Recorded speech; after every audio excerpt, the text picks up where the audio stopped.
वो कुत्ती औरत ने उस मासूम का ਉਹਦੇ ਸਾਹਮਣੇ ਜਿਸਮ ਨੰਗਾ ਧਰ ਛੜਿਆ। ਬੰਦੇ ਬਾਹਰ ਹੋਣ ਤੇ ਬੁੱਢੀਆਂ ਨੂੰ ਕਿਹੜਾ ਕੋਈ ਕੰਮ ਹੁੰਦਾ, ਪੈਸਾ ਆਮ ਪਿਆ ਹੋਵੇ। ਅਸੀਂ ਛੋਟੇ ਛੋਟੇ ਹਾਂ ਤੇ ਇਹ ਸਾਡੇ ਪਿੰਡ 'ਚ ਵਿਆਹੀ ਆਈ ਸੀ। ਅਸੀਂ ਬੁੱਢੇ ਹੋ ਗਏ ਤੇ ਉਹ ਜਵਾਨ ਹੋ ਗਈ। ਏਡੀ ਚੰਗੀ ਏਡੀ ਨੇਕ ਔਰਤ ਦਾ ਜਿਸਮ ਤੋਂ ਕੱਪੜੇ ਲਾ ਕੇ ਉਹਨਾਂ ਗੋਸ਼ਤ ਕੀਤਾ ਨਾ, ਪੀਸ ਕੀਤੇ ਨੇ ਨਾ ਲੈਦਾ ਖਾਸ ਚੀਜ਼ ਦਾ ਵੀ ਕਿ ਜਿਹੜਾ ਉਸ ਬਗੈਰਤ ਦੇ ਸਾਹਮਣੇ ਉਸ ਬਗੈਰਤ ਨੇ ਉਹਦਾ ਜਿਸਮ ਨੰਗਾ ਧਰ ਛੜਿਆ। ਦਰਵਾਜ਼ੇ ਦੇ ਅੱਗੋਂ ਦੀ ਲੰਘ ਕੇ ਜਾਂਦੇ ਹੁੰਦੇ ਨੇ, ਅਜ਼ਾਨ ਪਈ ਹੁੰਦੀ ਹੈ ਕਸਮ ਉਸ ਅੱਲਾ ਦੀ ਜਿਹਦੇ कब्जे कुदरत में जाने। मैं उन्होंने अज तक रब और है भी नहीं वेख्या।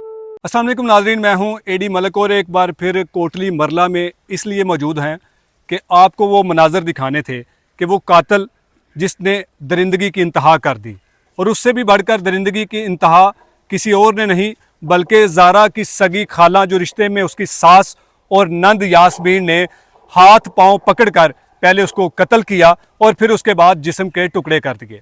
वो कातिल उस घर में किस रास्ते से दाखिल हुआ, क्यों वो कैमरों की आंख से बच गया, और फिर उसके बाद उसने इतनी बड़ी सफाकियत करने के बाद वो शख्स कहां से वापस गया।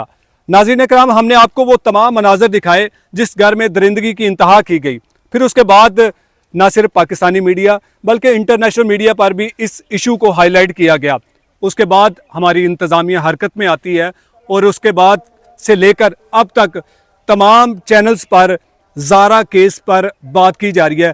हर एक इस केस में होने वाली पेशरफ्त में हमने आपको बताया। आज की इस वीडियो में हम वो तमाम हकीकत आपको दिखाएंगे। वो सफाक दरिंदा जिसे लाहौर से सिर्फ 15,000 रुपये किराए के देकर उसको इस गांव में बुलाया गया, और फिर उसके बाद क्या दरिंदगी की इंतहा कर दी गई कि जो शख्स इस वीडियो को देखता है और वो शख्स इन तमाम लोगों को, इन तमाम कातिलों को एक ही मुतालबा करता है कि जितनी जल्दी हो सके इन तमाम कातिलों को सरेआम फांसी पर लटकाया जाए। मेरे साथ एक इस गांव के मुअज़्ज़ज़ शहरी मौजूद हैं जो ये आपको बताएंगे कि वो कातिल अगर कैमरों की नज़र से ओझल हो गया तो वो उस घर में किस तरह से दाखिल हुआ था। चाचा जी की नाम तुहाडा? मेरा नाम असलम जी। असलम साहब, वो नवीद ਜਿਹੜਾ ਇਹਨਾਂ ਸੁਗਰਾ ਦੇ ਘਰ ਆਇਆ ਸੀ ਜੀ, ਉਹ ਕਿਵੇਂ ਤੇ ਕਿੱਧਰ ਰਾਣੀ ਆ ਗਿਆ ਸੀ? ਉਹ ਸੁਣਨ ਚ ਆਉਂਦਾ ਕਿ ਉਹਨੂੰ ਧੋਖਾ ਦੇ ਕੇ ਨਾ, ਧੋਖਾ ਕਾਹਦਾ ਸੀ ਜਦੋਂ ਬੁਲਾਇਆ ਉਹਨਾਂ ਆਪੇ ਇਹਦੇ ਵਿੱਚ ਧੋਖੇ ਵਾਲੀ ਕਿਹੜੀ ਗੱਲ ਹੈ। ਅੱਛਾ, ਉਹਨਾਂ ਛੱਤ ਰਸਤੇ ਲਿਆਂਦਾ ਵੇ ਗਵਾਂਢੀਆਂ ਦੇ ਕਿ ਸਾਡੀ ਬਿਜਲੀ ਦੀ ਤਾਰ ਖਰਾਬ ਹੋਈ ਹੈ ਜਾਂ ਕਿ ਸਾਡਾ ਕੋਈ ਤਾਲਾ ਨਹੀਂ ਖੁੱਲਦਾ ਪਿਆ। ਅੱਛਾ, ਉਹਦੇ ਵਾਸਤੇ ਉਹਨੂੰ ਲਿਆਂਦਾ ਵੇ। ਮਨਸੂਬੇ ਦੇ ਸਾਰੇ ਉਹਨਾਂ ਪਹਿਲਾਂ ਹੀ ਕੀਤੇ ਹਨ, ਸੁਗਰਾ ਨੇ ਸਾਰੇ ਕੀਤੇ ਸੀ, ਸਾਰਾ ਕੁਝ ਉਹਨਾਂ ਪਹਿਲਾਂ ਹੀ ਕੀਤਾ ਸੀ। ਉਹ ਆਇਆ ਵੇ ਤੇ ਉਹ ਮਾਰ ਕੇ ਤੇ ਉਹਨਾਂ ਨੇ, ਸਭ ਤੋਂ ਵੱਡੀ ਦੁੱਖ ਦੀ ਗੱਲ ਹੈ ਵੀ ਕਿ ਚਲੋ ਦੁਨੀਆ ਦੇ ਤੇ ਲੋਕ ਮਰਦੇ ਵੀ ਨੇ, ਇੱਕ ਦੂਜੇ ਨੂੰ ਜ਼ਾਲਮ ਲੋਕ ਮਾਰਦੇ ਨੇ। ਦੁੱਖ ਇਸ ਚੀਜ਼ ਦਾ ਵੀ ਕਿ ਜਿਹੜਾ ਉਸ ਬਗੈਰਤ ਦੇ ਸਾਹਮਣੇ ਉਸ ਬਗੈਰਤ ਨੇ ਉਹਦਾ ਜਿਸਮ ਨੰਗਾ ਧਰ ਛੜਿਆ।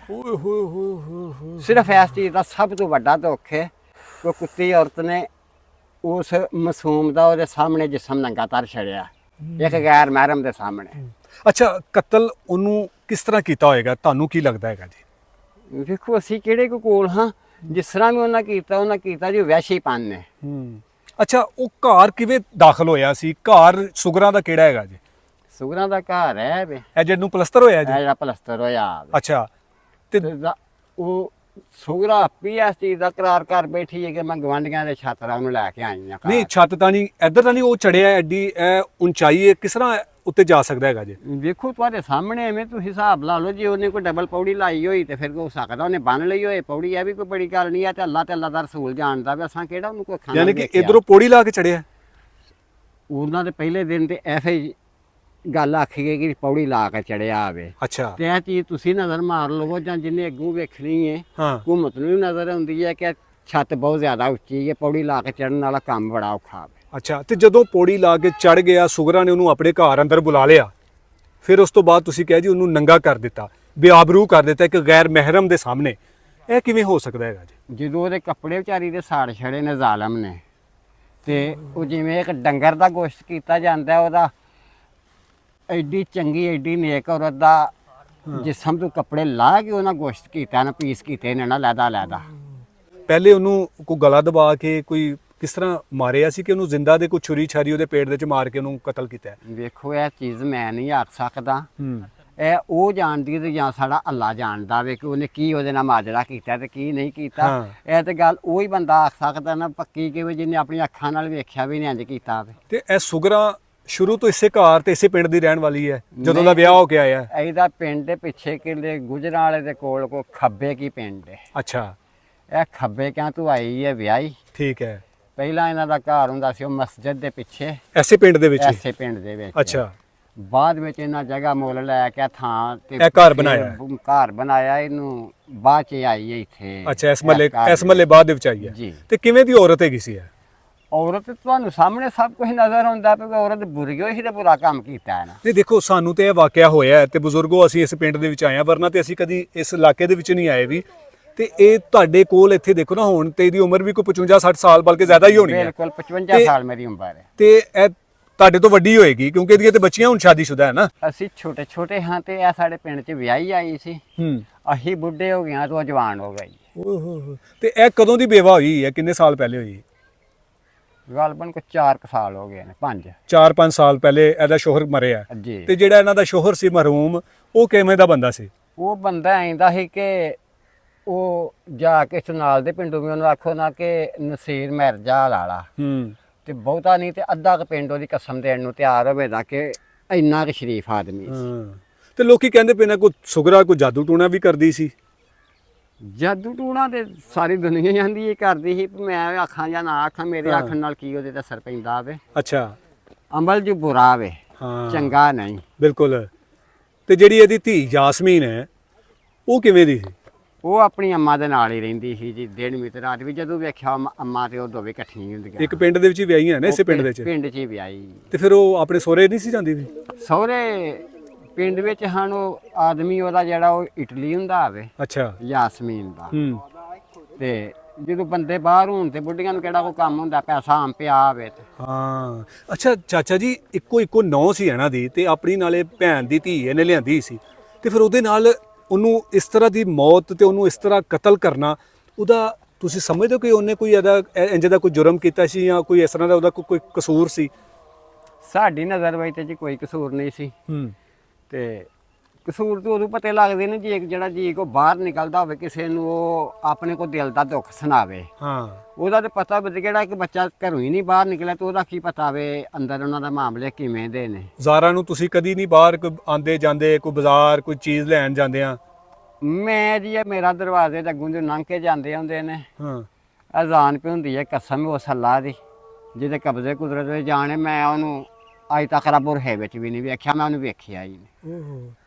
ਤੇ ਹੁਣ ਤੁਸੀਂ ਕੀ ਕਹੋਗੇ, ਕਿਉਂਕਿ ਤੁਹਾਡੇ ਪਿੰਡ ਦੇ ਵਿੱਚ ਕੋਟਲੀ ਮਰਲਾਂ ਦੇ ਬਾਰੇ ਦੇ ਵਿੱਚ ਲੋਕ ਕਿਸ ਤਰ੍ਹਾਂ ਦੀ ਰਾਏ ਦੇ ਰਹੇ ਨੇ, ਔਰ ਇਹੋ ਜਿਹਾ ਜਿਹੜਾ ਵਾਕਿਆ ਹੋ ਗਿਆ, ਇਹਨਾਂ ਕਾਤਲਾਂ ਨੂੰ ਕਿਵੇਂ ਦੀ ਸਜ਼ਾ ਤੁਸੀਂ ਚਾਹੁੰਦੇ ਹੋ ਕਿ ਇਹਨਾਂ ਨੂੰ ਕਾਨੂੰਨ ਇਹੋ ਜਿਹੇ ਲੋਕਾਂ ਨੂੰ ਇੰਜ ਦੀ ਸਜ਼ਾ ਦੇਣੀ ਚਾਹੀਦੀ ਹੈ? ਸਜ਼ਾ ਤੇ ਜਿਵੇਂ ਇਹਨਾਂ ਦੀ ਬਣਦੀ ਹੈ ਬਾਬੂ ਜੀ, ਉਂਝ ਦੀ ਮਿਲਣੀ ਚਾਹੀਦੀ ਹੈ ਨਾ, ਜਿਵੇਂ ਦਾ ਉਹਨਾਂ ਜ਼ੁਲਮ ਕੀਤਾ ਵੇ। ਸਜ਼ਾ ਤੇ ਇਹਨਾਂ ਨੂੰ ਐਂ ਦੀ ਮਿਲਣੀ ਚਾਹੀਦੀ ਹੈ ਨਾ, ਇਹਨਾਂ ਮੌਕਾ ਦੇਣਾ ਹੀ ਨਹੀਂ ਚਾਹੀਦਾ। ਤੇ ਸਰਕਾਰੀ ਮਹਿਮਾਨ ਇਹਨਾਂ ਨੂੰ ਬਣਾ ਕੇ ਰੱਖਿਆ ਜਾਏ। ਉਹੀ ਇਹਨਾਂ ਨੂੰ ਬਿਸਤਰੇ ਦਿੱਤੇ ਜਾਣ ਤੇ ਇਹਨਾਂ ਨੂੰ ਰੋਟੀ ਖਵਾਈ ਜਾਵੇ, ਤੇ ਐਸ ਲਾਇਕ ਹੀ ਨਹੀਂ। ਹਾਂ। ਅੱਛਾ, ਜਦੋਂ ਜ਼ਾਰਾ ਨੂੰ ਉਹਨਾਂ ਨੇ ਕੱਟ ਵੱਢ ਦਿੱਤਾ ਸੀ ਤੇ ਉਹਦੇ ਜਿਹੜੇ ਜਿਸਮ ਦੇ ਹਿੱਸੇ ਜਿਹੜੇ ਇਹਨਾਂ ਨੇ ਬੋਰੀਆਂ 'ਚ ਪਾਏ ਸੀ, ਉਹ ਕਿੱਧਰ ਨਹੀਂ, ਉਹ ਵੀ ਇੱਧਰ ਨਹੀਂ ਸੁੱਟੇ ਸੀ? ਉਹ ਪੱਕੀ ਗੱਲ ਹੈ ਕਿ ਛੱਤ ਤੋਂ ਥੱਲੇ ਸੁੱਟ ਕੇ ਤੇ ਅੱਗੋਂ ਕਿਸੇ ਪਾਸੇ ਨੂੰ ਲੈ ਕੇ ਗਏ। ਹਾਂ। ਇਸੇ ਲਈ ਉਹ ਜਿਹੜਾ ਕਾਤਲ ਮੰਗਵਾਇਆ ਸੀ ਇਹਨਾਂ ਨੇ, ਨਵੀਦ ਜੀ, ਉਹ ਇਸ ਲਈ ਜਿਹੜੇ ਤੁਹਾਡੇ ਘਰ ਦੇ ਬਾਹਰ ਵੀ ਕੈਮਰੇ ਲੱਗੇ ਨੇ, ਉਹਨਾਂ ਕੈਮਰਿਆਂ ਦੇ ਵਿੱਚ ਨਹੀਂ ਆਇਆ ਵੀ। ਕੈਮਰਾ ਹੀ ਤੇ ਹੁੰਦਾ ਤਾਂ ਨਾ, ਜੇ ਅੱਗੋਂ ਕੈਮਰੇ ਗਲੀ ਰਸਤੇ ਸੜਕ ਰਸਤੇ ਆਉਂਦਾ ਤੇ ਜਦੋਂ ਉੱਤਲ ਨੂੰ ਆਇਆ ਹੀ ਨਹੀਂ ਤੇ ਫਿਰ ਉਹਨੇ ਆਉਣਾ ਯਾਨੀ ਕਿ ਉਹ ਪਿੰਡ ਦੇ ਵਿੱਚ ਦਾਖਲ ਵੀ ਇਹੋ ਜਿਹੇ ਪੈਲੀਆਂ ਖੇਤਾਂ ਦੇ ਵਿੱਚੋਂ ਦੀ ਆਇਆ ਤੇ ਇੱਥੋਂ ਹੀ ਪੌੜੀ ਲਵਾਈ ਹੈ ਜਾਂ ਲਾਈ ਗਈ ਜਾਂ ਪਹਿਲੇ ਉਹਦਾ ਇੰਤਜ਼ਾਮ ਕੀਤਾ ਸੀ ਸੁਗਰਾ ਨੇ? ਬਿਲਕੁਲ ਸਹੀ ਗੱਲ ਹੈ। ਯਾਨੀ ਕਿ ਤੁਹਾਡਾ ਹੁਣ ਇਹ ਮੁਤਾਲਬਾ ਹੈ ਕਿ ਇਹਨਾਂ ਨੂੰ ਜੋ ਇਹਨਾਂ ਨੇ ਜ਼ੁਲਮ ਕੀਤਾ ਉਸ ਬੱਚੀ ਦੇ ਨਾਲ, ਇਹਨਾਂ ਨੂੰ ਉਹਦੇ ਤੋਂ ਵੀ ਬਦਤਰ ਕਿਸਮ ਦੀ ਸਜ਼ਾ ਦੇਣੀ ਚਾਹੀਦੀ? ਹਾਂਜੀ, ਉਸੇ ਹਿਸਾਬ ਦੇ ਨਾਲ ਸਜ਼ਾ ਦਿੱਤੀ ਜਾਵੇ ਕਿ ਅੱਗੋਂ ਵਾਸਤੇ ਕੋਈ ਐਸਾ ਕੋਈ ਜ਼ੁਲਮ ਨਾ ਕਰ ਸਕੇ। ਸਾਨੂੰ ਲੋਕਾਂ ਨੂੰ ਵੀ ਸਮਝ ਆਵੇ ਕਿ ਜ਼ੁਲਮ ਕਰਗੇ ਤੇ ਉਹਦੀ ਸਜ਼ਾ ਮਿਲਦੀ ਹੈ। ਬਿਲਕੁਲ। ਜਿਹਦੇ ਦਿਲ ਵਿੱਚ ਕੋਈ ਥੋੜਾ ਖਿਆਲ ਹੋਵੇ ਵੀ ਕਿ ਮੈਂ ਕੋਈ ਬੁਰਾ ਕੰਮ ਕਰਾਂ, ਉਹ ਵੀ ਚੱਕ ਜਾਵੇ ਜ਼ੁਲਮ ਕਰਨ ਲੱਗੇ। बहुत शुक्रिया चाचा जी ਤੁਹਾਡਾ। नाज़रीन कराम, आपने इनकी सारी गुफ्तगू सुनी है। यकीन करें कि इन्होंने ये इंटरव्यू रिकॉर्ड करने से पहले हमें ये कहा था कि अगर आप लोग मेरी गर्दन भी उतार देंगे ना तो मैं एक लफ्ज़ भी झूठ नहीं बोलूँगा। लेकिन इस वाक़या के मुतल्लिक आज तक जितने भी मैंने इंटरव्यू किए हैं, किसी एक शख्स ने भी कोई खुद से बनी बनाई कहानी या फिर मैंने कोई ऐसी कोशिश नहीं की कि मैं आपके सामने कोई ऐसी खुद साख्ता रिपोर्टिंग करके आपको गुमराह करने की कोशिश करूं।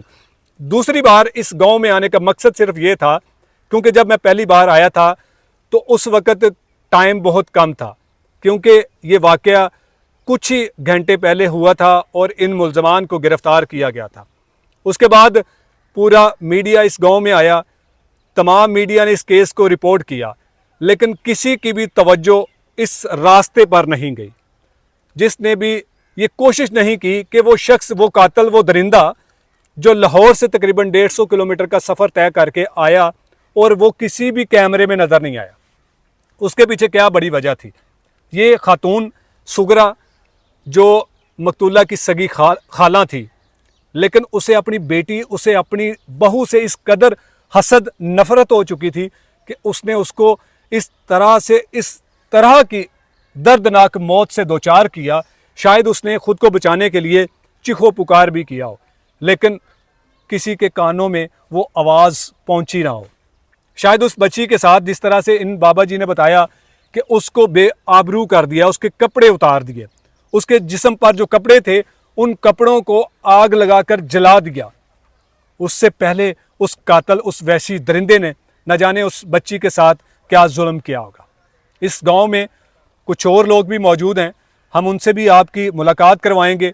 वो जो इसमें एक और किरदार यास्मीन है, हम उनके ससुराल वालों का भी आपके सामने मौक़िफ़ रखेंगे कि वो अगर खातून अपनी भाभी के साथ इस तरह का जुल्म कर सकती है तो वो जिस घर में गई थी वहाँ पर भी उसकी नंदे ज़रूर होंगी, वहाँ पर भी उसकी सास होगी। तो क्या उन सास और नंदों का अपनी भाभी के बारे में क्या ख्याल है, अगली वीडियो में आपके उनसे भी मुलाकात करवाएंगे। तब तक के लिए अल्लाह निगहबान।